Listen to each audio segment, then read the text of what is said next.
Changes to So everybody's wanted to know where I've been, why I haven't been doing videos. So Sandy and I decided to explain to you why I haven't been doing videos. Ta-da! This is our international bus. It is a, hold on, I shall read the side of it because I know it so well. 3,700 7.3 liter diesel engine in excellent shape. We bought it from a church that I think had a 2012 sticker on it, but so I don't think it's been driven since then, which is awesome. They took really good care of it. Plus, they did a lot of work on it before they sold it. So we've got 2 new batteries and a whole bunch of new hoses. And the tires in the back are pretty good. The ones on the front probably would need to be changed in the first 1,000, 2,000 miles. But that's not bad. We got it for 2,300. What did we get it for, guys? Anybody that was there? I think it was about 2,300. You got it dropped down because I did my thing. So I think they started it at 3,500 and I got it down to 2,800. Nonetheless, still killer price. Drove it home from Dallas, and he drove great, no problems at all with the driving. It is a big bus. It was kind of nerve-wracking, but I got used to it quickly. The headlights need different headlights because that sucked. And the seat about beat me to death. So we need to change that. But other than that, couldn't get the heater to work either.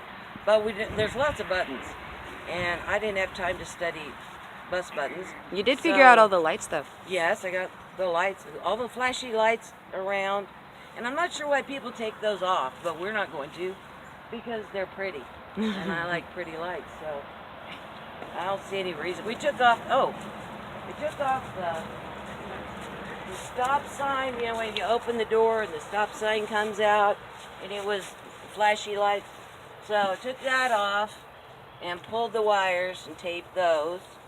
And here's our batteries, and there's 2 new batteries, which, by the way, interestingly enough, because I'm kind of thrown about this whole, the alternator running the battery bank for the inside for us.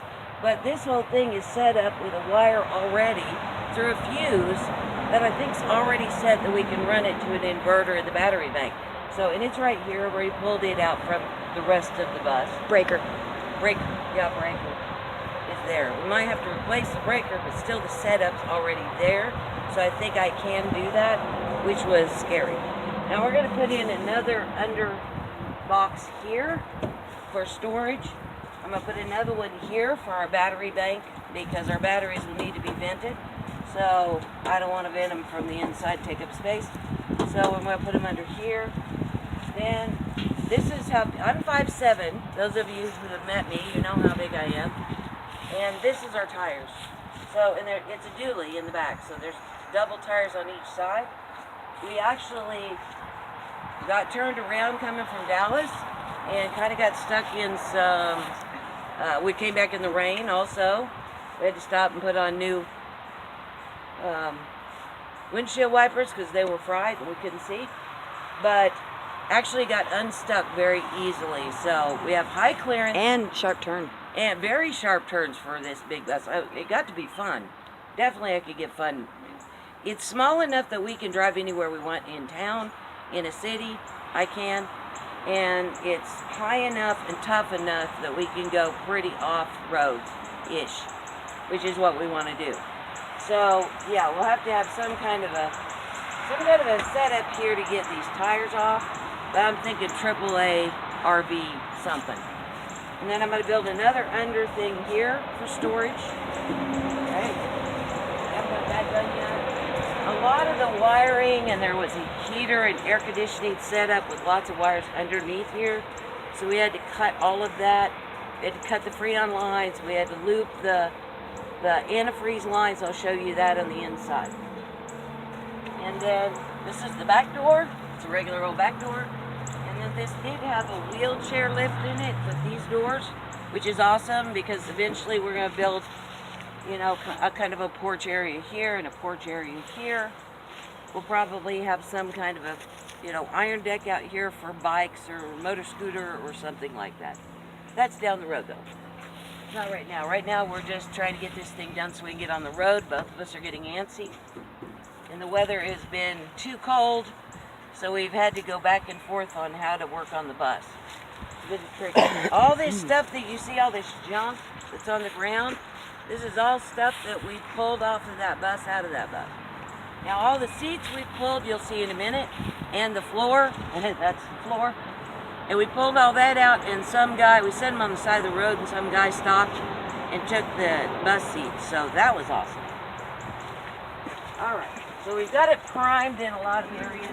Mostly we were just covering up the school bus sign.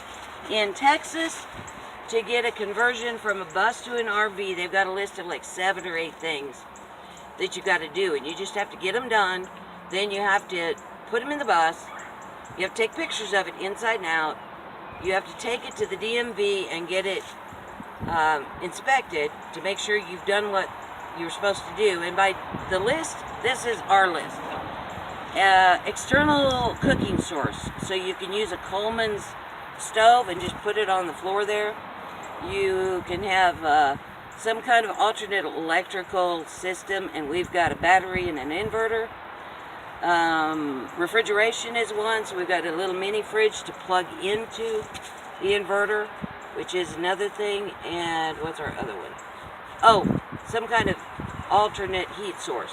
So we've got a little buddy propane heater. Here are the 2 little dogs that'll be in the bus. Oh, they vanished. Okay, there they go. There they go. Round, Okay. round, Hang and on. round. Here they'll Whoosh. be there in a minute. Okay, you have to look really fast. So yeah, that is the weedy dog looking one is Sensei, and the fuzzy one is Falcor. Now let's see who knows what those words are. Alright, we're gonna go ahead and leave this door right here. And what I've done is the last couple of years I've been watching these conversion videos over and over and over again to assess what I need to do. And now we got into the bus, and what I found what I was going to do, I changed my mind. Because, well, I disagree with people. Mainly because what Sandy and I will be doing primarily is following the weather. We like about 70 degrees, so we'll go wherever the weather is that and find it. And we may occasionally go to the coast, and because we like the ocean, where we can swim. But we'll be close to the water so that we will survive that. If push comes to shove, we'll buy a portable air conditioning system, and we've got the little buddy heater. So if we go one way or the other, we'll be able to heat the bus up. But mostly we're going to be staying in mild, moderate temperatures. So today we're going to be putting a roof on that is a silicone roof that will reflect the heat, so it won't get hot in there. The ceiling already has insulation in it, looks good. We're not going to replace the roof, we didn't pull it out. Floor was a nightmare, so we had to grind off all of the bolts and remove all the seats and take out the wheelchair lift, which basically I pushed and it fell out. So yeah, but it still works. We checked. It's like heavy duty. And then we pulled up all the wood on the floor and sanded knocked off all the loose rust, and then we spray painted the rust with a product that stops the rust from happening. When we get this kills done, it, right? It kills the rust process. So when we get this done, we're going to go and spray the underside, because I have a part of the muffler I've got to replace. But we're going to spray the underside, clean it all up, and then we're going to put that, what's it called, Steph, that black stuff? It's undercoating protection for gravel, salt, rust, water, okay. everything. So we're going to spray everything underneath that makes it tough and waterproof. So what it's almost like an armor plating for the underside. That's what we want. So basically, we've spent a lot more time waterproofing than weatherizing, because I like it cold. She's okay with cold. I can't stand hot, so we won't be in it.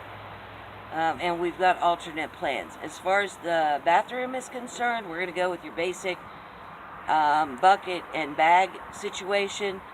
Usually we will use it elsewhere, but if we're in an emergency, we'll be able to use the restroom, bag it up, put it in the trash somewhere. We can also bury it too. But that's the easiest way of doing it. Then when we get somewhere, we're going to have those little tents that pop up and put the bathroom in one of them outside the door and, somewhere.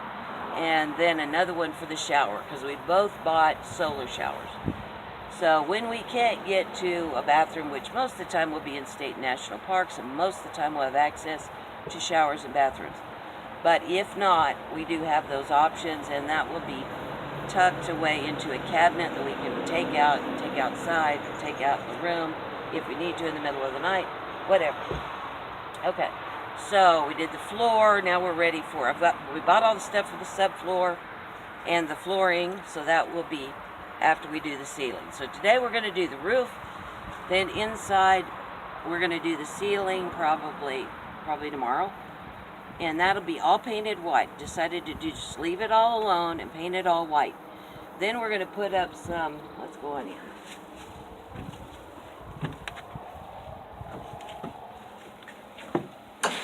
As I said, I'm 5'7", and this is much room I've got. I'm building the subfloor on purpose, waterproof, but not a bunch of insulation because of what I just told you guys. Now, so the floor I'm going to be using 1x2s. I'm not sure which direction they're to go, but they could be just 1 inch, which means it'll only take an inch off, and I'll still have this much room in the ceiling. Anytime you build up more and put more stuff in the ceiling and the floor, closes in the space, and I'm taller, and I didn't want, it's fine. Sandy's what, 5'4"? So there's plenty, 5'3", so she's got plenty of space. Your Catwoman's height. I wanted to have so I didn't feel claustrophobic. So we left the ceiling, and this will all be painted all white. And the floor will have, it's like, it's what tar paper shacks were made out of. It's like tarish wall or ceiling stuff. Anyway, we're going to paint polyurethane around it. It's super light. It's got some insulation in it, and we're going to put that up there. So we'll probably lose about 1.5 inches is all on the floor. Now, up here, we have pulled a bunch of wiring. And because all of this back here, there was wiring that ran back in that whole area, and there was major heaters. There was a big old air conditioner that was right here. It was like right there. It was huge. And we took all of that out, pulled all of the wiring out underneath the bus. The antifreeze was running to the heater and the air conditioner through this hose right here. So I cut the hose off, and we made a U out of it. We U'd it, so it'll go back in, because we'll probably need it for heating and defrosting on the front of the bus. Can't figure out which buttons to push for that yet, but I will eventually. We probably won't take out a bunch of these buttons anyway, not for now, because I don't really care if they're there. And if we're not using them, I'll just ignore them. All of this up front, we're going to be using that really thick stuff that forms a heat barrier and sound barrier. I'm going to put it all up here along the front of the bus, because it is very, very loud. So that will be done. That motor is big and loud. Okay, so here's our skylights, so we're not going to make fancy. See, it's just open these up, you get real air, real sun, it'll be real stars at night. So I don't want plastic. I'll put plastic there. And there are 2 of them. Open. So again, we're simplifying a lot of things that other people did. Not that there's anything wrong with what they did. They have their own way of traveling that's different than ours. But as you can see, there is insulation all along here. And so some people pulled all this stuff down and then did spray insulation and other insulation. Well, this is perfectly fine insulation. I don't need to replace it. And there's insulation behind this wall. So I'm pretty sure there's insulation behind these walls. So I'm not going to take them out. We're just going to build into them. So that is what we have been doing. And that is why I've not been doing videos. And we've also been working on Stephanie's house. What have we done in your house? move stuff around a lot, that's for sure. We've got to do floors and stuff. So anybody that's close to Texas, if you want to come over and help, just come on our way. We've got extra bedroom. Well, you have to fix the holes in the wall first. Then you'll have a place to sleep. Okay, just kidding. All right, guys. Love you bunches. I'm going to call it on this one. And I'll talk to you later. Bye now.